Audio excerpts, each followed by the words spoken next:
buenas tardes a todas y a todos. Bienvenidos a este acto que organiza el Ateneo Republicano de Zaragoza, que forma parte de las actividades que venimos realizando para intentar avanzar en el tejido cultural y así contribuir a mejorar la capacidad de analizar y decidir de la ciudadanía que nos permita ser ciudadanas realmente libres. El Ateneo forma parte de un espacio social y político abierto a la colaboración con asociaciones vecinales, colectivos culturales, sindicatos, partidos políticos y ese largo etcétera de organismos y personas que trabajan día a día por la mejora de esta sociedad y comparten nuestros ideales republicanos de libertad, igualdad, fraternidad, solidaridad, laicismo, feminismo y ecologismo. Os invitamos a colaborar y participar en las actividades que estamos programando y si queréis estar informados puntualmente de las mismas, podéis rellenar unas fichas que están puestas en esa mesita y pasaréis a formar parte de un listado que tenemos que simplemente os mandamos información, que no hay nada que más, y entonces tendréis toda la información de los actos que vamos realizando. Lo solemos hacer una vez al mes. Ahí también hay unos calendarios republicanos, hechos con efemérides republicanas para el 2024 y el que lo quiera pues lo vendemos a 3 euros porque es lo que nos ha costado. También han puesto unas chapas de stop desahucios porque y bueno, esas creo que son. Sí. Es el que quiera coger las chapas, las lleva y ya. Bueno, y vamos a lo que nos interesa. La charla de hoy trata sobre la vivienda y la hemos subtitulado con derecho o negocio. Como casi todos sabréis, el artículo 47 de la Constitución Española de 1978 pues dice que todos los españoles tienen derecho a disfrutar de una vivienda digna y adecuada, que promoverán las condiciones necesarias para hacer efectivo este derecho, se regulará la utilización del suelo de acuerdo con el interés general para impedir la especulación y que la comunidad participará en la explotación que genere la acción urbanística de estos entes. Vale, ya no se pierde más el artículo 47. Pero bueno, para hablar de todo esto hemos traído a 3 personas expertas en el tema y os las paso a presentar. Por un lado tenemos a Concha Cano, que es activista de Stop Desahucios y que nos hablará sobre lo que hace Stop Desahucios, lo que han hecho hasta ahora y cómo va la cosa. Luego tenemos a Olga Cerrada, que es del Sindicato de Inquilinas. Es también otra activista de ese sindicato, entonces nos contará de qué va ese sindicato, qué hacen, las tendencias del alquiler y luego nos hablará de, por eso ha traído el portátil para decirnos las cosas que ocurren en la española. Y luego por fin tenemos a Ramón Campos, que es abogado en ejercicio y hará un análisis de la nueva ley de vivienda, viendo esto que afecta a unas comunidades, a otras no, tal. Y dentro de esa ley pues, destacará lo que afecta al impulso de la vivienda pública, poner límites a algunos casos, qué es lo que es gran propietario, qué se define como vivienda vacía y poco más. Bueno, poco más, no recuerdo. Y todo lo que tiene que ver relación con eso. Vale, ahora ya les voy a pasar la palabra a ellas para escucharles, que es a lo que hemos venido. Y al final de sus intervenciones, que esperamos que sea pues, dentro de un rato, de 1 hora o por ahí, pasaremos turno a participación de todos para las preguntas y como lo queréis hacer. A las 8:30 deberíamos tener esto prácticamente liquidado. Con este acto el Ateneo termina las actividades del año 2023 y retomaremos el nuevo año, que para nosotros los cursos van como los escolares, o sea, de septiembre a junio, pero ahora hay un cambio de año y entonces informaremos con la antelación necesaria para la que os vuelvo a recordar que si rellenáis una ficha que hay ahí, pues os daremos información. También podéis contactar con el Ateneo a través de la página web que se llama ateneorepublicanodezaragoza.org. Y ya de paso empezamos con Concha Cano, que nos va a hablar. A ver, creo que... Sí. ¿Se oye ahora, no? Sí. Bueno, pues en primer lugar, pues el agradecimiento al Ateneo Republicano por invitarnos y por hacer este tipo de charlas que son muy interesantes. Bueno, pues ya vamos a empezar a hablar de la vivienda, ¿no? Aunque cada vez está más considerada como una mercancía, como un bien de mercado, la vivienda es sobre todo un derecho humano. En virtud del derecho internacional, el derecho a la vivienda adecuada entraña sobre todo la seguridad de la tenencia, ¿no? El que no haya una amenaza de desalojo o la expulsión de ese hogar. Esto lo está recogido en la Declaración de Derechos Humanos, la Declaración Universal de los Derechos Humanos, o también en la Carta Europea de los Derechos Humanos. En nuestra Constitución, pues esa sacrosanta Constitución para unos, para otros no, para los que se están ahora encerrados diciendo que la amnistía va en contra de la Constitución, pero a su vez llevan un cartelito donde pone que la Constitución destruye la nación, pues bueno, pues en esa Constitución no está dentro, o sea, sí que está como un derecho, que es el derecho que ha dicho Ricardo, el número 47, pero de hecho el artículo número 47 no es un artículo de derecho fundamental, no es un artículo que esté de un derecho especialmente protegido. Está además dentro del título 1 del capítulo, está en el capítulo 3, o sea que ya ha terminado con todo y está en los principios rectores de la política social y económica, o sea, quiere decir, está allí donde les dice a los gobiernos qué es lo que tienen que hacer, pero no es un derecho fundamental, o sea, no es un derecho fundamental. También quiero decir que la privación de una vivienda puede situar a una familia en las puertas de la vulnerabilidad y además a un pasito muy pequeño de la exclusión social, que es lo que está pasando. Antes de la crisis del 2008, en España, tener una casa se consideraba sobre todo un símbolo de éxito y de estabilidad, ¿no? Se percibía como un logro importante en la vida adulta, un paso hacia la independencia y un éxito personal. Había que tener una casa en propiedad.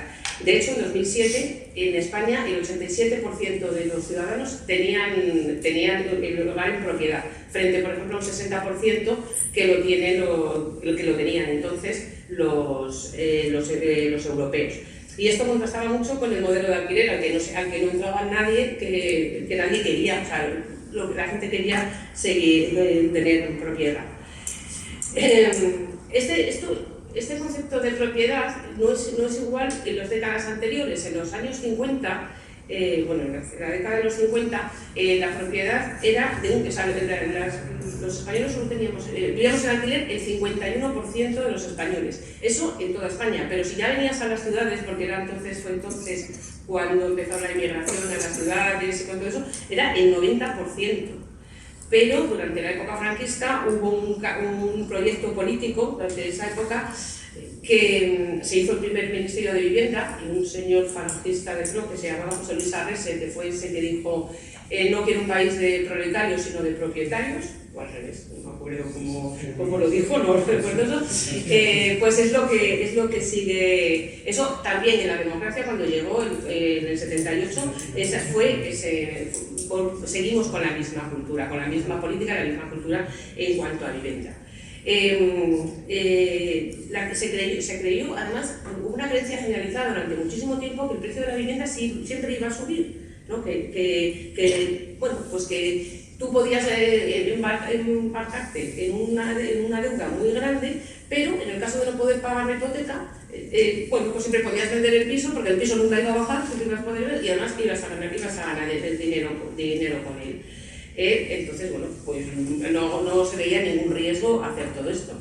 Y además, esa misma política te decía que alquilar era desperdiciar el dinero mes a mes, que no podías...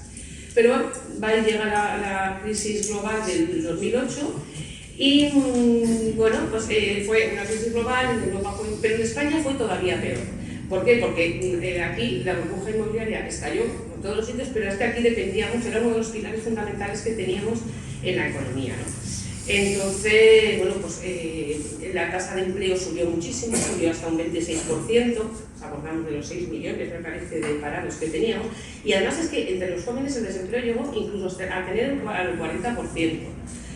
Eso hizo también que hubiera una política de los dos partidos, el Partido Popular y el Partido Socialista, tuvieran una política sobre todo de austeridad y de recortes. Recordamos pues, las mareas, los recortes en educación, los recortes en sanidad, en el seguro.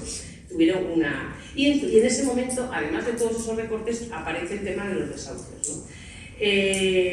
Paralizan las compras de las viviendas y empieza a haber una oleada de desahucios.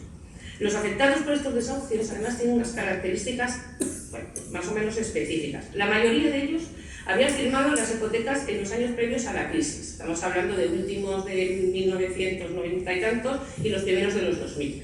Cuando tú ibas al banco y habías encontrado un pisito por 100.000 euros y salías del banco con un préstamo de 200.000, porque el banco te decía, no, venga, pues ya que te vas a comprar un piso, vas a comprar unos muebles, que te va a dar dinero para los muebles, y además, pues oye, que tienes el piso nuevo, pues tendrás que comprarte una casa nueva, o sea, un coche nuevo, no vas a ir con el coche de siempre. Y además, pues mira, te vas a hacer un viajecito a no sé dónde, y la gente salía con mucho más... claro, eso lo que hacía era que se acumulaba muchísima deuda y luego encima ya negociar esa deuda con los bancos ya no era tan fácil. O sea, que lo que era fácil era que te dieran dinero, pero ir al banco y negociar que tú ya no podías pagar porque estabas en paro, porque eso ya no era absolutamente fácil. Luego, además, la mayor parte de toda esta gente que estaba, un tanto por ciento muy elevado, estaban desempleados. Hubo familias enteras desempleadas donde no había trabajo, no entraban ingresos. Puedo hablar además del caso, por ejemplo, de los autónomos, que esos no tenían derecho al paro y en el momento que el negocio les iba mal, se acababa esto.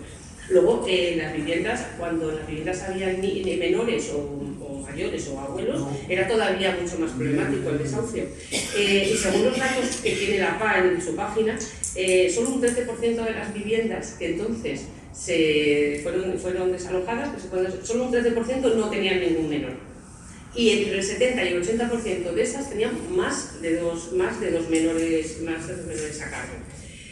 Pues durante esa época las plataformas por el derecho a la vivienda se consiguieron muchísimas paralizaciones de lanzamientos, o sea, fue cuando empezamos a hacer el lanzamiento, pues a ponernos en la puerta e intentar evitarlo. Sí, porque hubo muchas negociaciones con las entidades, recordamos pues que siempre un día u otro estábamos en una puerta de un banco, o estábamos haciendo para negociar con el banco, se consiguió mucho. Y esa presión social también consiguió algunos cambios legislativos, que son tenues, son pequeños, pero eran un pasito, como por ejemplo el Real Decreto 6/2012, creo que es lo que llamamos el Código de Buenas Prácticas, que algunos bancos lo cumplían, o sea, era voluntario para los bancos, algunas veces lo cumplían, otras veces no, era complicado, pero bueno, se iban haciendo eso. Y luego la Ley 1/2013, que es por ejemplo la que habla de la moratoria, en donde todavía, desde el año 2013, hay gente que ya ha sido el piso del banco y tal, pero sigue viviendo, hay gente vulnerable que sigue viviendo allí. Ahora termina en mayo de 2024, termina esta última y bueno, esperemos que siga, que haya otra eso. Hasta aquí había, o sea, en ese momento todos esos años hubo muchos desahucios, pero sobre todo por el impago de la hipoteca, pero de repente a nuestras asambleas empezó a llegar gente que lo que no podía pagar era el alquiler. Pues, estábamos acostumbrados a la hipoteca, pero claro, ya hubo un momento en que habían desahuciado a casi toda la gente que podía desahuciar la hipoteca y venía mucha gente que no podía pagar el alquiler, ¿no? Porque si nos fijamos en las estas siempre ha habido desahucios por alquiler, lo que pasa es que hablamos más, pero siempre ha habido. Y desde hace muchos años, desde hace unos cuantos años, hay muchos más desahucios por el alquiler que por el alquiler de la hipoteca.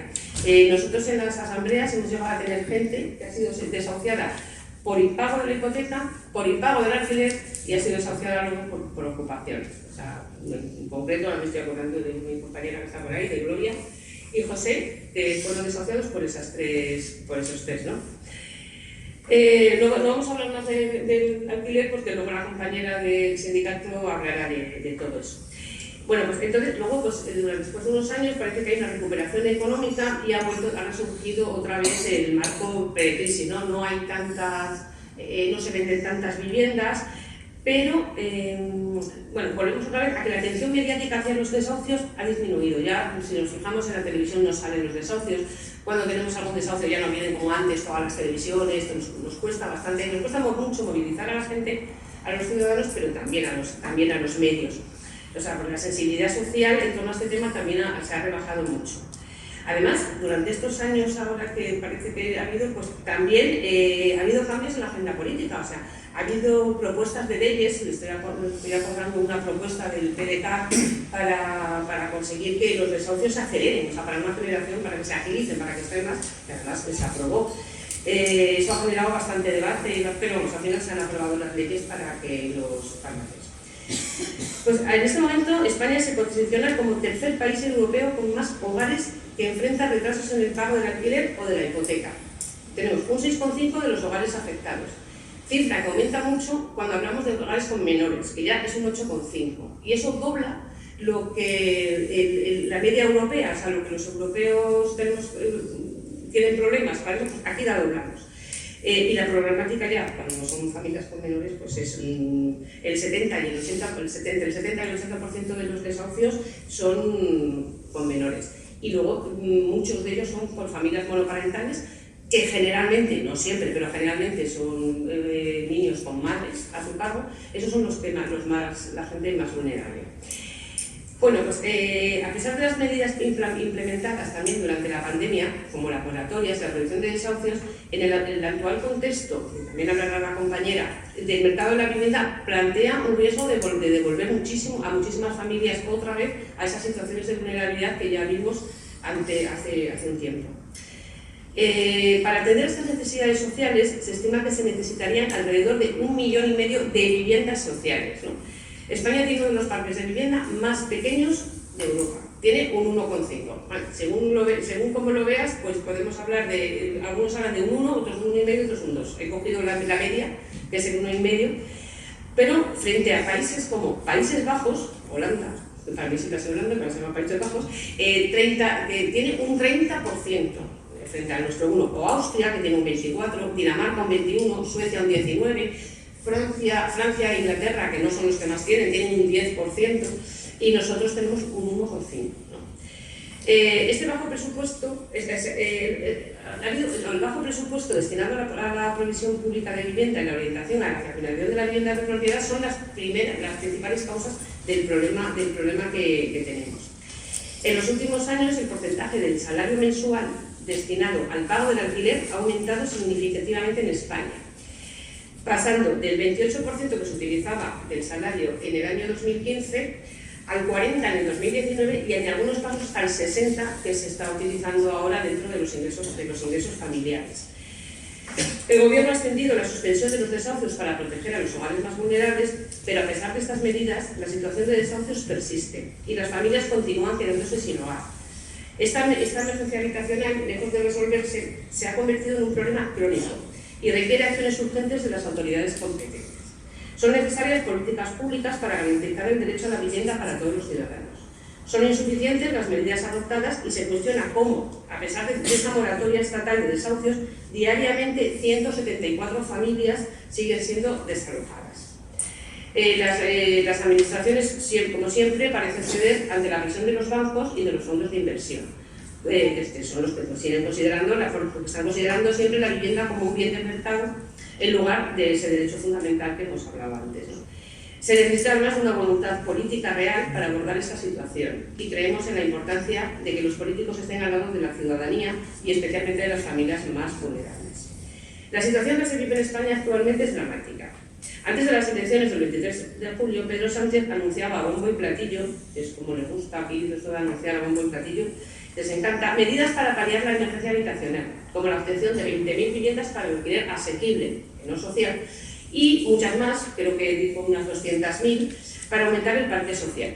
¿Pero qué es lo que realmente ha pasado? Pues que el parque público no se ha ampliado, sigue siendo el mismo, los pisos de Sareb siguen en manos de los fondos buitre, en manos de Blackstone, Cerberus, y que seguimos siendo uno de los países con el parque de vivienda social más bajos de toda Europa. Luego, el 23 de mayo se aprobó la primera ley de vivienda en España, de la que tampoco voy a hacer mucho comentario porque Ramón va a hablar de ella. Pero es una ley que pensamos que trataría la vivienda primero como un derecho subjetivo, que es un derecho que tú puedes reclamar ante los tribunales en caso de que no se cumple. Y no es cierto, no es así, no ha sido un derecho subjetivo. Es una ley que además no acaba con los desahucios y ni siquiera ofrece alternativas a ellos, porque vuelvo a repetir que la alternativa a la solución para los desahucios es que haya vivienda social, y no existe. Y luego tampoco responsabiliza, no hace ninguna responsabilidad a los culpables de esta nueva burbuja que ahora es el alquiler, que son los bancos y los fondos buitre. La situación ya es insostenible. La vivienda asfixia ya a 3 millones de hogares. El último informe de Cáritas que estaba leyendo dice que de cada 10 euros que entra en una familia, me imagino que al ser un informe de Cáritas, estar hablando de familias vulnerables, se dedican 6 a la vivienda, de cada 10 euros. Y otros estudios, en este caso la de la PAC, dice que 3 de cada 4 personas que viven esta estresante situación tienen una mala salud mental y la mitad de ellas tienen una depresión, tienen signos de depresión. Bueno, llevamos mucho tiempo desde las plataformas denunciando que esta situación hace que España tenga esa contradicción de ser el país europeo con más desahucios, pero también con más vivienda vacía de toda Europa. Por ello, desde aquí tenemos que hacer un llamamiento a las instituciones para que asuman el compromiso de acabar con los desahucios, perdón. En el segundo semestre de este año, trimestre, más de 174 familias, como he dicho antes, han sido desahuciadas de sus hogares cada día. Todo esto pese al llamado escudo social, que por cierto está previsto que termine el 31 de diciembre de este mismo mes. No sabemos si lo van a ampliar. Exigimos que, desde estas plataformas, exigimos que esta moratoria actual se convierta en una medida estructural para todas aquellas personas vulnerables que afronten ese problema.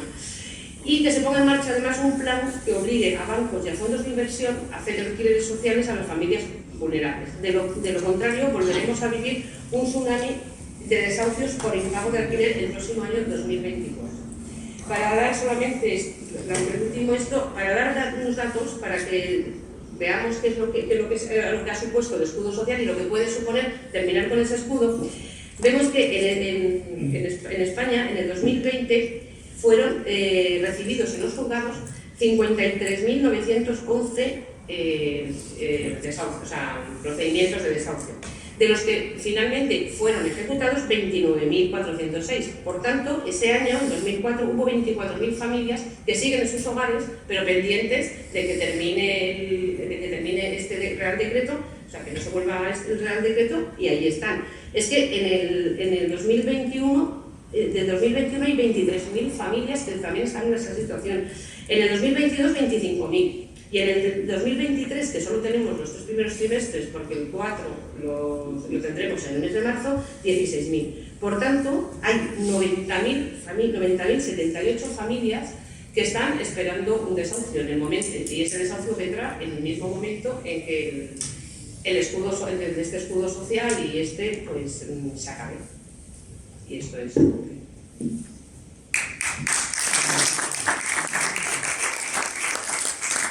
En fin, bueno, pues para acelerar un poco el ritmo, pues empiezo yo. Vamos a ver.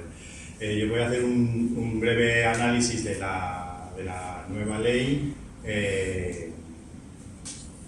haciendo un poco de hincapié en lo que ya ha manifestado la compañera que me ha precedido en el uso de la palabra, y dejando la mayoría de las cuestiones que puedan suscitar alguna duda para que en el coloquio puedan ser aclaradas convenientemente. Entonces, no voy a hacer una exposición completa del articulado de la ley porque no tiene ningún sentido, sino de aquellas cosas que pueden ser más trascendentes como cambio y como novedad en el sistema. Como ya ha apuntado tanto Ricardo, el presentador, como la compañera que me ha precedido, la Constitución española es la que reconoce en su artículo 47,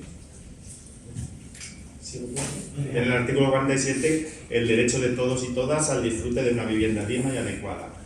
Por tanto, la vivienda es un bien esencial de rango constitucional, si bien no está recogido, como ya se ha reflejado antes, entre los que se denominan derechos fundamentales en la Constitución. Por lo tanto, eso quiere decir que no es un derecho de protección directa, que no lo podemos invocar directamente en los tribunales, sino que necesita de un desarrollo normativo para poder, es decir, que esté contenido en leyes para poderlo, que ante los incumplimientos de esas leyes podamos ir a los tribunales en busca de la defensa de los intereses que cada ciudadano o ciudadana pueda tener.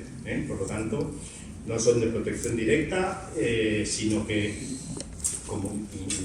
Sin embargo, lo que sí que está el derecho a la vivienda incardinado con derechos que sí que son derechos fundamentales de posible aplicación directa, como es el derecho a la integridad física y moral, el derecho a la intimidad personal y familiar, derecho a la inviolabilidad, cosas así.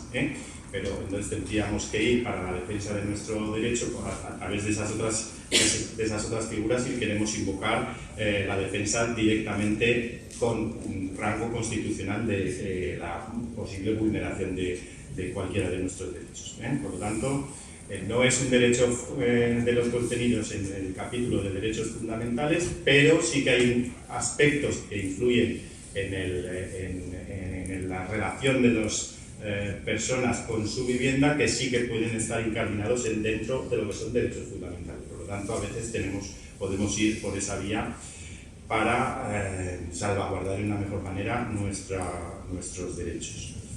La Ley 12/2023 de 24 de mayo, cuyo vigor fundamental entró el día 26 de mayo, habiendo algunas cosas de la norma que no han entrado en vigor porque entrarán el 1 de enero porque tienen que homologarse y seguir el mismo paso que las normas fiscales que entran con el año fiscal que empezará el 1 de enero de 2024, la mayoría de los preceptos sí que han entrado en vigor a partir del 26 de mayo.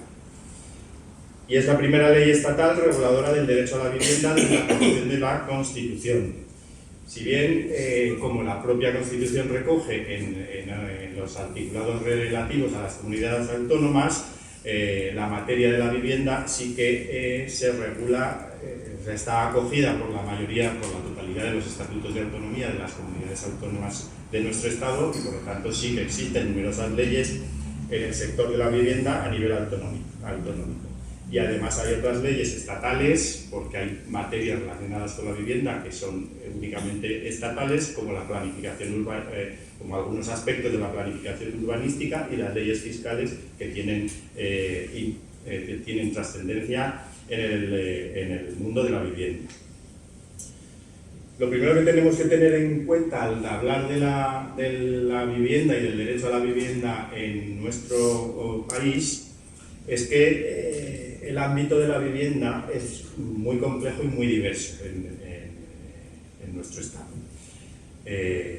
Históricamente, y como ya apuntaba además en la época del régimen franquista, se ha considerado un derecho ultra protegido el derecho a la propiedad privada. Y el elemento fundamental para cualquier persona, digamos, primariamente es una vivienda en propiedad, es digamos, el paradigma de lo que puede ser la propiedad privada y se ha fomentado desde hace mucho tiempo en nuestro país. Por eso existe un importante volumen de ciudadanos y ciudadanas que son propietarios de sus viviendas. Asimismo, es decir, ciudadanos y ciudadanas físicas que son propietarias de sus viviendas. Junto a ello, hay diversas empresas promotoras, constructoras, inmobiliarias, fondos de inversión, propietarios de vivienda, incluso algunas administraciones públicas, titular y tanto comunidades como ayuntamientos propietarios de las escasas viviendas públicas que existen aquí en España. Frente a ello, existe otro buen número de ciudadanos y ciudadanas que no son propietarios y que deben acceder al derecho constitucional que tienen a su vivienda, a una vivienda digna y adecuada, como dice el artículo 47, en el mercado del alquiler, compraventa u otras fórmulas legales que existen para acceder a la vivienda. La nueva ley lo que se marca son más o menos son 8 objetivos claros. El primero es establecer una regulación básica de los derechos y deberes de los ciudadanos en relación con las viviendas. En segundo lugar, facilitar el acceso a una vivienda digna y adecuada a las personas. Son los principios que se marcan, no quiere decir que con la ley se vayan a conseguir en 4 o 5 meses que lleva vigente, ni en el futuro, porque habrá que seguir luchando para que esto, por lo menos ahora tenemos un instrumento en el que al menos poder exigir lo que allí se dice. Facilitar el acceso a una vivienda digna y adecuada a las personas con dificultad de acudir al mercado, prestando especial atención a los jóvenes y colectivos vulnerables. En tercer lugar, dotar de instrumentos para asegurar la seguridad, accesibilidad universal y habitabilidad de las viviendas, garantizando la dignidad y la salud de las personas que las habitan. Definir aspectos de la planificación en todo el territorio del Estado para salvaguardar un poco las diferencias que existen en cuestiones urbanísticas entre distintas comunidades autónomas.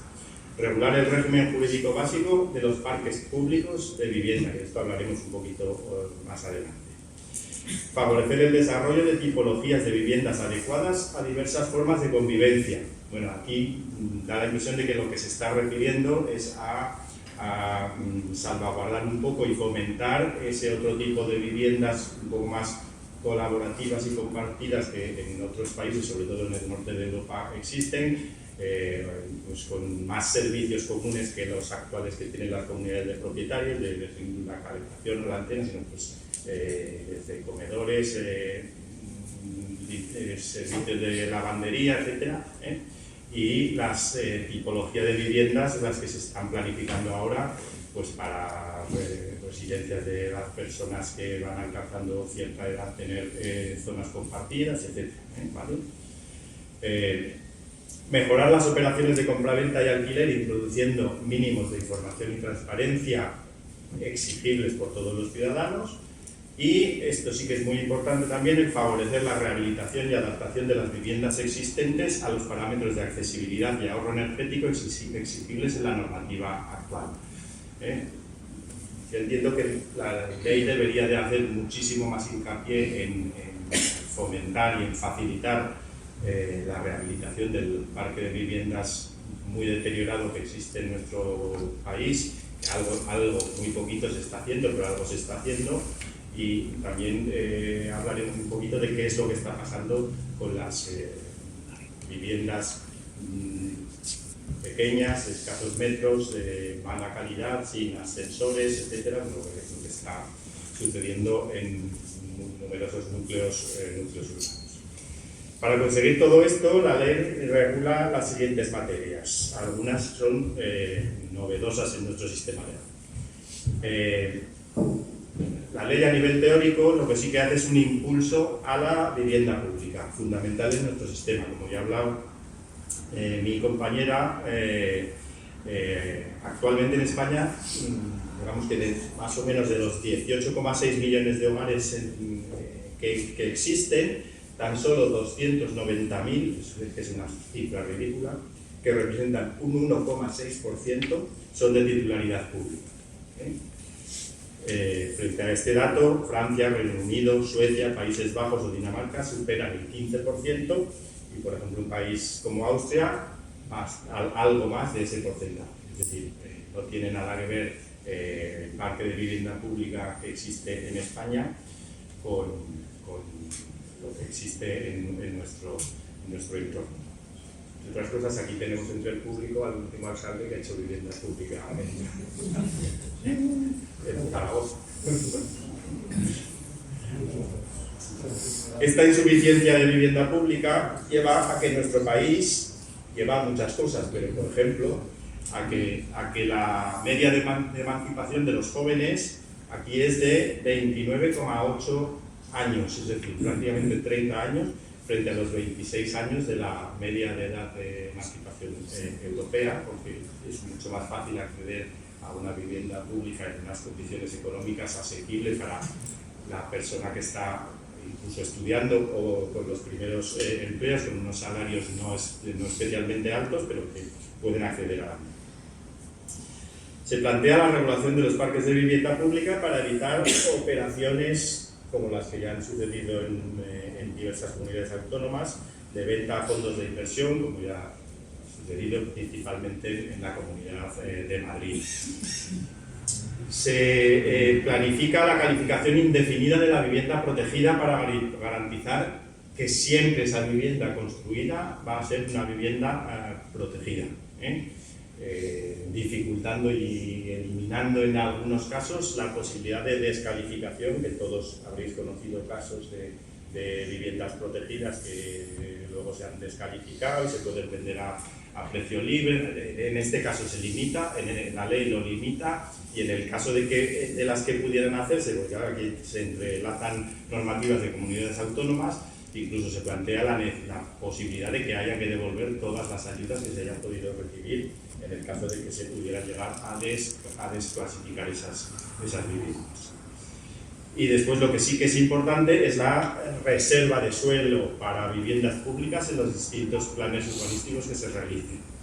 Reserva de al menos del 50% para la vivienda en alquiler dentro del suelo reservado a vivienda protegida, es decir, que se implementa la obligatoriedad de reservar suelo para vivienda de alquiler y no solo en vivienda protegida en propiedad, el incremento del 30 al 40 en el suelo urbanizable y del 10 al 20 en el suelo urbano no consolidado. La ley establece 3 tipos de vivienda sometida al régimen especial. La vivienda social, que es la vivienda de titularidad pública para alquiler o cesión en tenencia temporal. La vivienda protegida a precio limitado, que puede ser de titularidad pública o privada, pero que está sujeta a limitaciones de precio y renta, siempre conforme la normativa de cada comunidad autónoma. Y después se establece una tercera modalidad, que es la vivienda asequible incentivada de titularidad privada o de entidades sociales, a las que las administraciones les otorgan determinados beneficios de carácter urbanístico o fiscal o de otro tipo a cambio de destinarlas a viviendas de personas que no pueden acceder al mercado, digamos, libre de la vivienda. En cuanto a los límites, también se establecen límites al precio de alquiler. Entonces, lo que se establece son beneficios fiscales o urbanísticos para las viviendas de titularidad privada con alquiler a precio reducido, ¿vale? Declaración de zonas de mercado residencial tensionado durante un periodo prorrogable de 3 años para poder aplicar medidas de reducción o contención del alquiler. Regulación de los incrementos máximos del alquiler al 3%, por ejemplo, en este 2024, y a partir del próximo año 2024 y a partir de 2025 establece la ley la creación de un nuevo índice de referencia para la actualización anual de los contratos de alquiler, que sustituye al IPC, que ha sido hasta no hace mucho la coletilla que se ponía en los contratos de arrendamiento, y que evite incrementos desproporcionados de las rentas.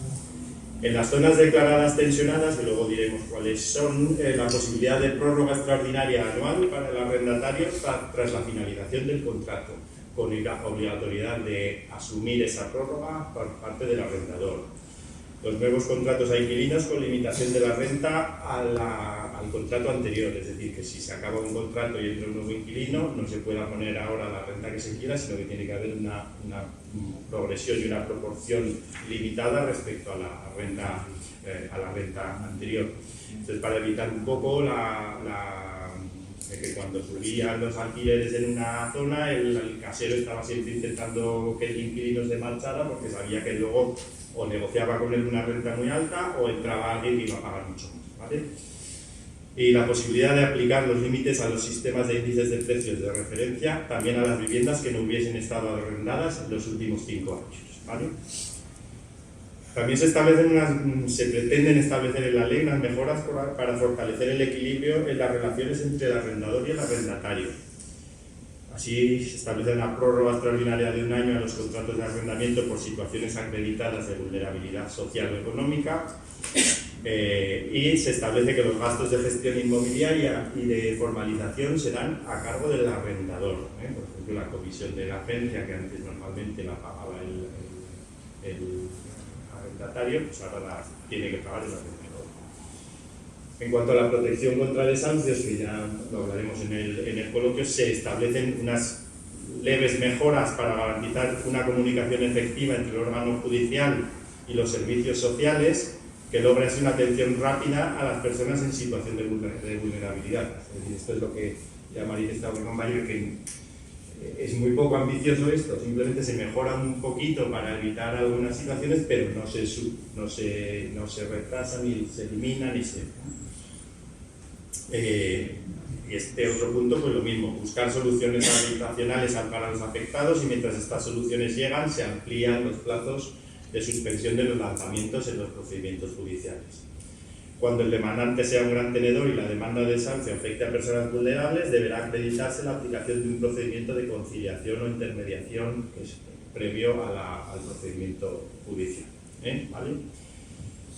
En cuanto a la definición de gran propietario y de vivienda vacía, pues la nueva norma establece que se considera gran tenedor aquellos titulares de 5 o más inmuebles urbanos de uso residencial ubicados en la misma zona que sea declarada como tensionada, cuando así lo solicite la comunidad autónoma. Y en general va a ser un gran tenedor aquel que tiene más de 10 viviendas o 1.500 metros cuadrados de uso residencial, excluidos trasteros y garajes, ¿vale? Entonces esos tienen algún régimen concreto. En cuanto a la vivienda vacía, se establece la definición de lo que es vivienda vacía a los efectos de que los ayuntamientos puedan aplicar, si ellos quieren, el recargo en el impuesto de bienes inmuebles, ¿vale? Que puede llegar al 150%, es decir, respecto del objetivo del impuesto de bienes inmuebles. En cuanto a la tipología de lo que sucede en nuestro país, hay una estadística reciente del Instituto Nacional de Estadística que más o menos, como son los datos que han sacado, es que sí que está existiendo, está habiendo una tendencia al incremento en el alquiler frente a la propiedad, es decir, está bajando el número de residentes en piso en propiedad y está aumentando ligeramente el alquiler. Yo tengo una teoría de lo que es parte de lo que está, de por qué está pasando eso, aparte de los numerosos desahucios que ha habido, etcétera, y que eso también tiene que ver con el punto que podemos tratar en el coloquio de lo que está pasando con determinados barrios en las ciudades, en las grandes ciudades, en las que se construyeron en los años 50 y 60 viviendas que ahora son consideradas de alta calidad, que son la mayoría de propietarios de los que vinieron del campo a la ciudad en los años 60, que son gente nacida en los años finales de los 20, años 30 del siglo pasado, primeros 40, que por cuestión cronológica han ido falleciendo, que sus descendientes no han optado por vivir allí, precisamente porque son muy pequeños, de mala calidad. En algunas zonas se han planificado rehabilitaciones muy interesantes, pero bueno, eso tiene también su coste económico, etc. Y en algunos otros barrios, pues lo que ha pasado allí, que se han formado zonas en las que residen en viviendas muy deterioradas físicamente, con malos servicios, con malos aislamientos, sin medidas de seguridad en cuanto a los combustibles que se utilizan, etc. Y eso es lo que después podemos hablar un poquito en el debate que está pasando con eso. Entonces, más o menos en España, en el año 22, a finales del 22, que es a mí me parece un poquito alto, pero bueno, me parece ser que como el 75,2% de los hogares residían en una vivienda de su propiedad, frente al 78% del 2011. Es decir, en 10 años ha habido un descenso de más de 3 puntos, que es bastante importante. De esos hogares, el 26,4% tenía pagos pendientes, hipotecas todavía, que era un porcentaje, ese sí que es muy inferior al año 2011, en el que era el 33% de los propietarios del 2011 tenían pagos pendientes todavía con la hipoteca. Y en cuanto a términos absolutos, pues aproximadamente 14.200.000 personas residen en viviendas de su propiedad, que todavía no han terminado de pagar. Son un montón.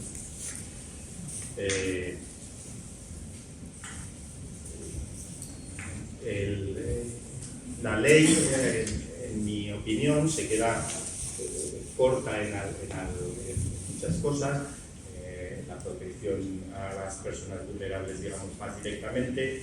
Y yo también he hecho en falta, ya habéis visto un poco cuál es mi idea de lo que deberían de ser las ciudades, que tenía que haber una apuesta mucho más importante por la rehabilitación y el mantenimiento de las estructuras urbanas actuales y en alguna manera limitar un poco más la expansión irracional de lo que son los cascos urbanos, entre otras cosas, tanto por el coste económico que conlleva, como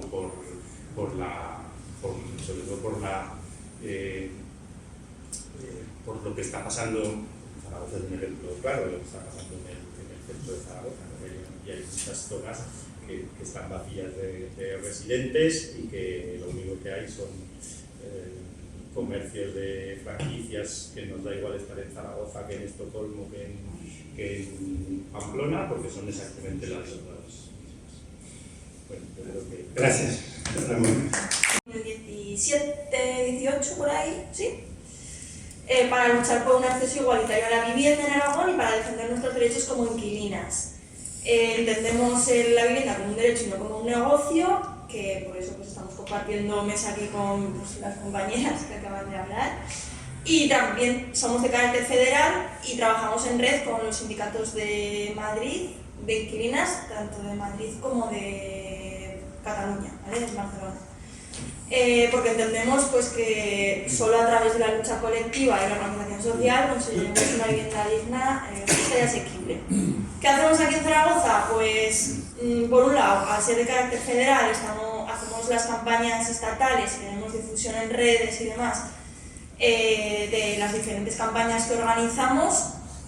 Por ejemplo, ahora pues, hemos estado este año con la campaña contra los abusos de los caseros y de las inmobiliarias para cobrar los honorarios, ¿no? Que los tienen que pagar los caseros. Entonces son muchas las personas inquilinas que no lo saben y pues hacemos damos la información.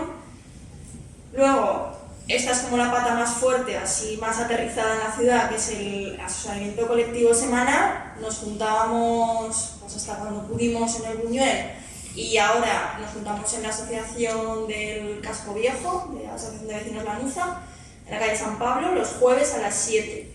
Entonces ahí pues, pueden venir cualquier persona y estamos pues tanto inquilinas que de momento no tienen ningún problema con el casero, como es mi caso por ejemplo, pero sí que pues, tengo interés en el movimiento social de la vivienda, como personas afectadísimas que, bueno, pues, que tienen bastantes conflictos con la situación, con compañeros de piso, con inmobiliarias o demás. Y luego hacemos así alguna actividad más organizada también, más estratégica, como por ejemplo son las brigadas de inquilinos, ¿no? Que está en una de las líneas que tiene el sindicato para detectar pues, el problema del parque de viviendas público que han venido comentando tanto Concha como Ricardo ahora.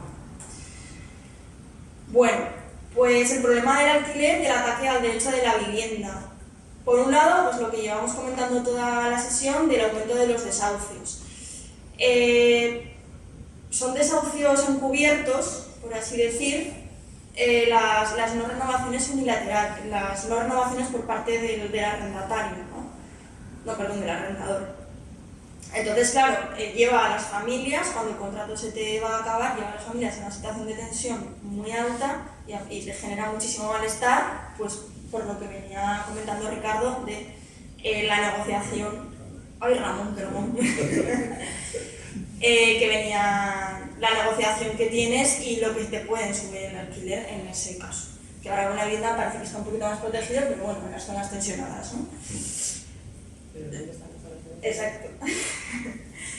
El tercero es el descontrol de precios, ¿vale? Según los datos de Idealista, que no es que sea nuestra fuente de información más fiable, porque al fin y al cabo es una empresa del sector inmobiliario, entonces entendemos que será bastante más. Los precios del alquiler han subido un 50% desde el 2014. Hemos tomado esa cifra porque, bueno, en 2014 fue cuando se aprobó cuando se actualizó la ley de arrendamientos urbanos y es cuando se generó un poco este traslado de especulación hacia el alquiler. Y también pues se crearon las OCIMIs para evadir más impuestos o bueno, para favorecer ese tipo de tenencia de viviendas, ¿no? El otro problema, que por eso estamos en el sindicato y por eso nos organizamos, es la falta de derechos como inquilinos. No estamos muy amparados, más bien bastante poco, ya que la vivienda pues, se entiende como un negocio y falta muchísima labor por hacer, tanto social como políticamente. El quinto es el desplazamiento de la especulación hacia el alquiler. Al fin y al cabo, no interesa tener a la misma familia siempre en la casa, con una renta baja o con una renta de un contrato antiguo, sino que te favorece más tener una vivienda de uso turístico y más en el centro de las ciudades, que se favorece la gentrificación de la que comentaba antes mi compañero. Otro problema que detectamos, pues en la línea también, es la escasez del parque público de viviendas en España y este dato a mí me ha parecido bastante interesante y es que en España hay 0,9 viviendas públicas cada 100 habitantes, mientras que en Países Bajos hay 12,5. ¿Vale? Eso es un indicativo de, si nos comparamos con algunos otros países europeos, el trabajo que nos falta por hacer y también, como decían mis compis, es el pensamiento cultural de la tenencia de viviendas y del régimen de alquiler, que está en constante cambio y que está muy metido en nuestro ADN español, ¿no? El hecho de adquirir la vivienda, que ahora está cambiando por el contexto socioeconómico y cultural. El gobierno de Aragón pues tiene bastante inacción política, no desarrolla mucho todo lo que puede la protección de la vivienda y también pues exigimos como una toma más de responsabilidad política de las instituciones públicas. Y esto, cuando nos dijeron de venir aquí, comentaban de hablar un poquito del problema de los jóvenes y la vivienda. Y esto es un informe que hizo el IAJ, el Instituto Aragonés de la Juventud. Ya ha comentado un poquito Ramón, que digo Ricardo a tope. Ya ha comentado un poco Ramón de la edad media de emancipación de los jóvenes, que estaban 29,6. O sí, yo en el artículo este me salía 30,3, bueno, son cifras que, pues eso, a los 30 años, ¿no? Que es bastantes años y que se alcanza, es la cifra más alta de los últimos 20 años. Esto fue noticia este verano, además. Y el dato que me impactó bastante fue que los jóvenes destinamos el 58,4% de nuestro salario para pagar el alquiler, ¿vale? Al fin y al cabo, lo que se recomienda, y cuando se cogen hipotecas y demás, es el 30%, ¿no? para los gastos de vivienda. Entonces esto, pues, sí, sería como lo máximo recomendable, pues esto es el 58,4%, que es pues, el doble, es decir, empobrecidos totalmente. Y además los formatos de convivencia que existen entre las personas jóvenes y también entre las personas migrantes. Por ejemplo, pues el tema de los alquileres de habitación. Eso es un desamparo total de la ley porque no están recogidos en la ley de arrendamientos urbanos. Y bueno, eso es una situación de una vulnerabilidad máxima y bueno, que los jóvenes, pues muchos, es el modelo de de convivencia que tenemos, ¿no? Para poder permitir la emancipación del hogar familiar. Pues con todo este panorama, pues eso, ante la burbuja del alquiler, organización inquilina, y estas son las tres cosas. Vemos que no es un problema individual, son muchas las personas que nos vienen todos los jueves a las asambleas y bueno, una gran parte que tenemos es aportar esa escucha y ese seguimiento, cercanía, para ver que no está sola la persona en esa situación, que no es un problema individual, que es colectivo y de responsabilidad política, que tiene nombres y que la respuesta tiene que ser organizada. Y bueno, las líneas que llevamos en el sindicato, ahora voy a presentar el decálogo que ha sido elaborado pues, con diferentes compañeros. Es el tema de incidir más en la vivienda pública, que se regulen más los controles de precio, haciendo referencia a estos índices comparativos, y también pues, que se dé más información a los inquilinos, porque al fin y al cabo hay muchísima opacidad. Porque también pues, quien busca una vivienda tienes que dárselo todo como bastante mascado, ¿no? Porque es como una necesidad, una primera necesidad que no puedes ponerte a leer mucho la letra pequeña. Deberías, pero a lo mejor el tiempo que tenemos pues tampoco es el que nos gustaría tener. Las herramientas y ayudas legales que hacemos en la asesoría, bueno, pues nos vienen desde problemas con gestiones inmobiliarias, personas en proceso de desahucio, por impagos del alquiler o de fianzas, responsabilidades de obras,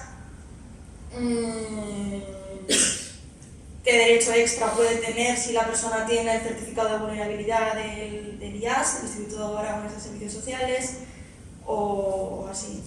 La verdad es que son dudas como bastante variopintas y bueno, bastante mundanas, ¿no? Que es que no existe como tal un lugar donde poder informarte de esto y que nos puede surgir a cada persona en un momento de nuestra vida.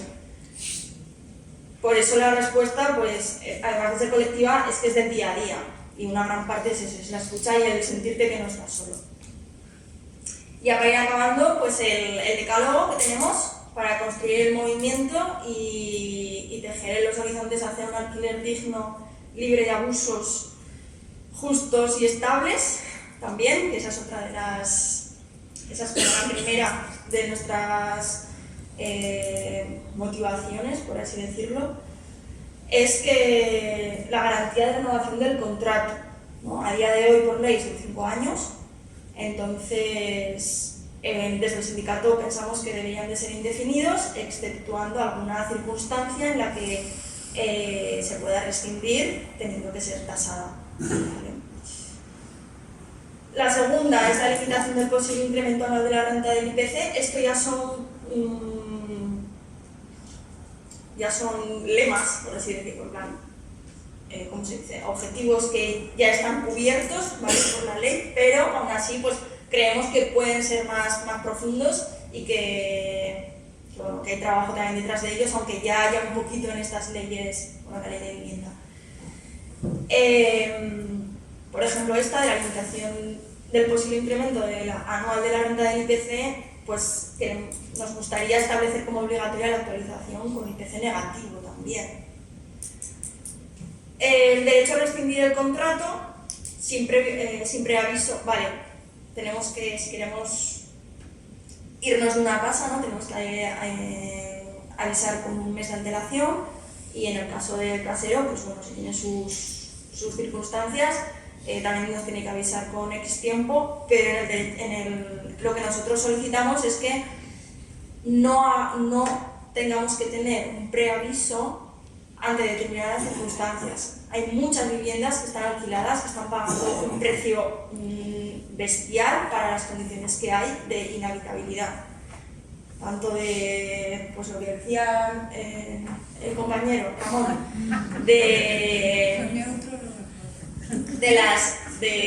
eficiencia energética, viviendas con humedades, viviendas que están llenas de humo, no sé, hay muchísimo trabajo por hacer, y también hay, bueno, a mí personalmente es un tema que me interesa bastante, el tema de la rehabilitación energética, porque quienes vivimos en los edificios que necesitan la rehabilitación, normalmente somos la gente que estamos de alquiler, pues somos la gente bastante precaria y bueno, tiene que haber como un interés político y un dinero destinado a ello, y el que está habiendo ahora mismo queda bastante escaso, ¿no? Porque además pues los propietarios, como no son ellos quienes hacen el uso de la vivienda, pues hay como bastante pasotismo por ese lado. Que ahora vamos por ahí, es otro de los puntos. El derecho a la intimidad en el hogar, que también pues ese sí que se cubre, el de la preferencia en la adquisición de la vivienda, ¿vale? En el caso de que el casero quiera vender, tenemos preferencia para poder comprar. Y también exigimos como la obligación del depósito de la fianza en un organismo competente. Esto parece como que cae un poco de cajón, pero nos encontramos con muchos casos en los que no. Entonces, también solicitamos establecer un plazo para reclamarla, sobre todo cuando hay inmobiliarias por el medio, hay bastantes problemas para conseguir la fianza y exigimos pues, que sea devuelta al inquilino de manera rápida en caso de que no haya motivos para dicha reclamación. Por otro lado, queremos, lo que comentaba de las rehabilitaciones, garantizar las condiciones dignas de la vivienda, posibilitar la realización de las reparaciones necesarias por parte del inquilino cuando hay una negativa por parte del arrendador y que además conlleve alguna penalización.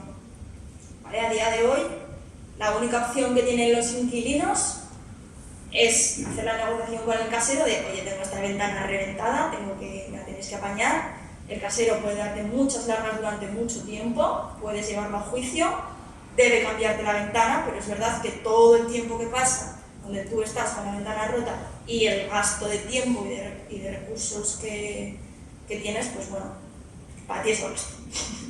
Entonces, bueno, como aligerar eso de cierta manera, ¿no? Otro punto es crear una oficina de asesoramiento y mediación en conflictos, que sean unas oficinas dotadas de recursos y de personal municipal para el asesoramiento de los inquilinos, el apoyo y la mediación en los conflictos que puedan surgir por este contrato.